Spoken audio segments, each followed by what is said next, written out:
अस्सलाम वालेकुम, good morning Pakistan. कैसे हैं आप लोग? ठीक ठाक है, मज़े में हैं। आज हम बात करेंगे कि वो कहते हैं ना कि औरत और मर्द के कुछ ड्रीम्स होते हैं जब वो एक साथ अपने घर को चलाना शुरू करते हैं। इंडिविजुअली भी उनके ड्रीम्स होते हैं और एक साथ भी उनके ड्रीम्स होते हैं, और उस ड्रीम में, उस ख्वाब में सबसे पहले सर फहरिस्त जो ख्वाब होता है वो होता है अपना घर बनाने का ख्वाब। अब अगर मैं अपनी कहानी से शुरू करूं कि जब मैं छोटी ही सी थी तो मैंने अपने अम्मी अब्बू को हमेशा स्ट्रगल करते देखा, मेहनत करते देखा। और वो मेहनत क्यों करते थे? वो मेहनत इसलिए करते थे, जो मैंने उनसे सुना भी, कि जब हमारी औलाद पैदा हो तो हम उसे बाइक पे नहीं बल्कि हम छोटी सी गाड़ी से ही, हम उस छोटी सी गाड़ी में उसको घर तक लेकर आए। तो पहला ख्वाब मेरे माँ बाप का ये था। जब मैं पैदा हुई तो उससे पहले उनके पास बाइक थी, और जब मेरी पैदाइश हुई हॉस्पिटल से घर तक का सफ़र उन्होंने मुझे बाइक पे नहीं लेके तय किया, बल्कि हमने सबसे पहले एक फॉक्सी ख़रीदी।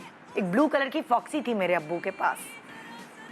तो फिर ये ख्वाब बदलते गए। जब दूसरी बेटी पैदा हुई तो फिर वो टोयोटा थी, शायद कोई वाइट कलर की टोयोटा थी हमारे पास, फॉक्सी से टोयोटा तक का सफ़र। और फिर नेक्स्ट ख्वाब ये था कि जब तीसरी औलाद होगी तो वो किराए के घर में नहीं आएगी, वो अपने घर में आएगी। अब घर आप किसको कहते हैं? 2 कमरों के फ्लैट को भी आप घर कह सकते हैं। आप ज़रूरी नहीं है कि बहुत बड़ा घर ही अपना हो। सो मैंने अपने माँ बाप को मद्देनज़र रखते हुए, उनको देखते हुए, उनकी स्ट्रगल्स को देखते हुए, मेरे दिमाग में भी सबसे पहले ये चीज़ थी कि घर अपना होना चाहिए, छत अपनी होनी चाहिए, जो आप कील भी ठोकें वो अपनी होनी चाहिए उसमें। हम फिर सबसे पहले मेरे अम्मा अब्बा ने एक छोटा सा फ्लैट ख़रीदा। उस छोटे से फ्लैट के बाद जद्दोजहद करते रहे, मेहनतें करते रहे, साथ हमारी परवरिश भी हो रही थी, पढ़ाई के खर्चे भी थे, बहुत सारी और चीज़ें थी। लेकिन वो कहते हैं ना, अपना पेट काट काट के कुछ पैसे घर के लिए जमा करते रहे, और आखिरकार एक दिन हमारी शादियों से पहले, हमारी यूनिवर्सिटी से पहले हमारा अपना घर हो गया। अपार्टमेंट तो पहले ही हो गया था, फिर हमारा अपना घर हो गया। तो जब मैंने अपने माँ बाप की ये थिंकिंग देखी कि हमें वो किराए के घर में लेकर इधर से उधर सफ़र नहीं उन्होंने किया, बल्कि उन्होंने जद्दोजहद करके अपना एक घर बना लिया, तो ये माइंडसेट मेरा भी बन गया। जब मेरी यासिर से शादी हुई तो मैं शादी होके किराए के घर में रुखसत होके गई।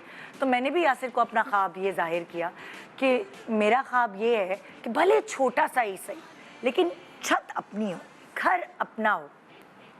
और फिर इसी तरह मतलब शादी के 1 साल या 2 साल बाद यासिर ने एक छोटा सा अपार्टमेंट खरीदा, जिसमें हमने नादानियाँ शूट किया था। आप लोगों ने सबने देखा है वो अपार्टमेंट। और बड़ी जद्दोजहद से, बड़ी मेहनत से, वही अपना पेट काट काट के छोटा सा अपार्टमेंट बनाया, उसको अपने हिसाब से डेकोरेट किया। और फिर इसी तरह की ख्वाहिशात आहिस्ता आहिस्ता बढ़ती गई। ज़ाहिर है हम दोनों भी सेल्फ मेड थे। हमारे लिए भी सबसे बड़ा ड्रीम ये था कि अपनी ज़मीन हो, अपना घर हो। और फिर वो ख्वाहिशात आहिस्ता आहिस्ता आहिस्ता मेहनत के साथ हमने अपना घर भी बना लिया। तो मुझे ऐसा लगता है एक कपल की ख्वाहिश जो ज़िंदगी की सबसे बड़ी होती है, बाकी और सारी ख्वाहिशात एक तरफ, लेकिन उनको अपनी छत अपनी चाहिए होती है। और चाहे हम किराए के घर में भी रहे हों, जिस घर में आप रहते हैं, चाहे वो छोटा सा भी हो, आपका दिल चाहता है कि आप उसको सजा के साफ़ सुथरा रखें। छोटा सा घर भी हो, लेकिन हम किराए के अपार्टमेंट्स में भी रहे हैं, लेकिन रंग रोगन, वॉलपेपर्स, छोटा मोटा फर्नीचर, एक्सेसरीज़, वो सजावट हमेशा हमने रखी। ये सिर्फ मेरा और यासिर का ख्वाब नहीं, या मेरे माँ बाप का ख्वाब नहीं, मैंने ऐसे बहुत सारे कपल्स देखे हैं जिनका ये ख्वाब होता है। आज इस ख्वाब की तरफ बढ़ावा देने के लिए हमने एक शो डिज़ाइन किया है। हम चाहते हैं कि अगर ये ख्वाब सिर्फ आपको सोते वक्त आता है, तो मैं चाहती हूँ कि आप ये ख्वाब जागते वक्त भी देखें। आप आज हमारा शो देखें।